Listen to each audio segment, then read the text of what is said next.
जो और आपने अपने बात कही कि हिंदुत्व का मुद्दा है, तो मैं उत्तर प्रदेश की राजनीति को अभी आने वाले समय में चुनाव हो रहे हैं, तो क्या ये हिंदुत्व का एजेंडा भी फिक्स हो गया है?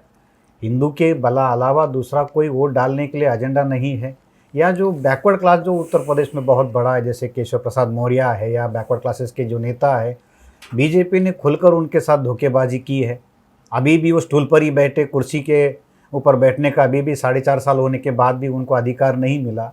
तो क्या ये पिछड़ा वर्ग जो है, जैसे अखिलेश जी भी उसको रिप्रेजेंट करते, अनुप्रिया पटेल भी है, राजभर है, निषादों की भी अलग अलग पार्टियां हैं, तो ये पिछड़ा वर्ग जो है आने वाले 2022 के चुनाव में किस तरीके पर वोट डालेगा? देखिए, आपने बहुत ही इम्पोर्टेंट सवाल किया है। मैं ये कहने के पोजीशन में अपने को पाता हूँ कि देश का भविष्य बड़ी हद तक इसी पिछड़े वर्ग के हाथ में। ओबीसीज की पॉपुलेशन सबसे ज़्यादा है, और ओबीसीज अगर जब तक ये एक ब्राह्मणिकल एक दबाव के अंदर से नहीं निकलते, ये अपनी आइडेंटिटी, इतनी बड़ी संख्या होने के बावजूद वो अपनी आइडेंटिटी को भूले हुए, ये उनकी जिम्मेदारी है। और ये स्टेज इस देश में अब आ गया है।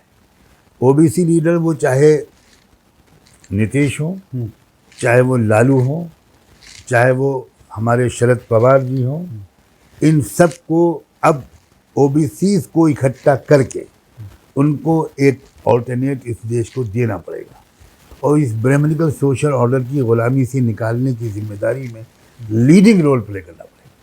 एससी एसटी के लोग तो बड़ी हद तक समझने लगे, वो कर भी रहे हैं, वो आ जाएंगे, वो कर भी रहे हैं और सदा भी भुगत रहे हैं। मुसलमान सबसे ज़्यादा तकलीफ़ें झेल रहा है, लेकिन ओबीसी जो हैं, अब वक्त आ गया है कि ओबीसी, मैं तो चाहता हूँ अगर ये मेरी आवाज़ पहुँच जाए तो शरद पवार जी और उनकी पार्टी के लोगों से कहना चाहता हूँ कि सबसे बड़ी जिम्मेदारी आपकी है।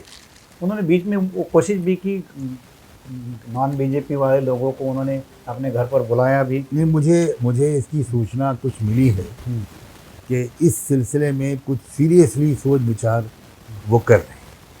हाँ, मैं उनको इनकरेज करना चाहता हूँ, उनसे एक अपील करना चाहता हूँ कि देश के हित में, अब वो बुज़ुर्ग हो गए हैं तो अब वो लीडिंग रोल प्ले करें, और ममता बनर्जी को भी बहुत बड़ा रोल इसमें दें, और वो आगे चलकर इन कम्युनल फैसिस्ट और ब्राह्मणिकल सोशल ऑर्डर के लिए काम करने वाले इन ताकतों को कमज़ोर करने के लिए ओबीसीज को, एससी एसटीज़ को, माइनॉरिटीज़ को वो इकट्ठा करें, ऑर्गेनाइज करें और आगे बढ़ें।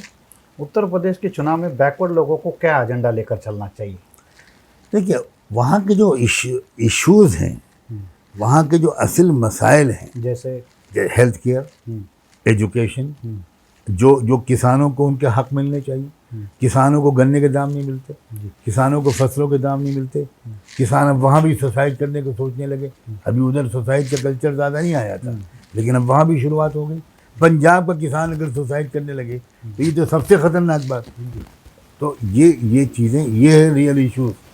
दूसरी बात ये है कि उनको चाहिए कि इन कम्युनिटीज़ के साथ उनके सलाह मशवरे हों कि बताइए आपकी क्या समस्याएं, हम किन समस्याओं को प्रायोरिटी बेस की बुनियाद पर हल करें। एक उनको एक बिल्कुल एक सिविक बॉडी, जो सिविल सोसाइटी के रिप्रेजेंटेटिव लोग हैं, उनकी एक कमेटी बुलानी चाहिए, इनफॉर्मल।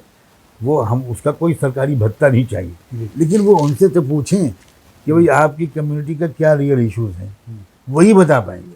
वो जो कैबिनेट मिनिस्टर्स हैं और ब्यूरोक्रेसी है, मुझे तो उनसे ये उम्मीद नहीं है कि वो सही तौर पर रिपोर्ट दे पाएंगे। तो ओबीसीज को तो इस वक्त यूपी में ख़ास तौर पर, जब अखिलेश यादव खुद ओबीसी के हैं तो सबसे बड़ी जिम्मेदारी तो उनकी है। यादव बहुत बड़ी कम्युनिटी है, वो खुलकर इस बात का ये भी करते रहे, और उनको ब्राह्मणवाद का अनुभव भी आया। उनका जब सीएम आवाज़ छोड़ा गया तो उनको शुद्ध करके वो लिया गया, तो ये तो खुद उनको भुगतना भी पड़ा हुआ है। ये तो चीज़ ऐसी है कि काश हमारा अखिलेश, जिससे हमको उम्मीदें हैं, वो इस बात को भूले मत कि जब ऑफिस छोड़ा गया तो फिर ऑफिस में यज्ञ कराया गया और पूरा ऑफिस धोया गया, धुएं से पवित्र किया गया, गौमूत्र तक गौमूत्र गोबर से। तो ये लोग हैं वो। तो इनके मामले में कोई सॉफ्ट एटीट्यूड अपनाना, ये तो खुद अपने साथ और अपनी कम्युनिटी के साथ बेवफाई है।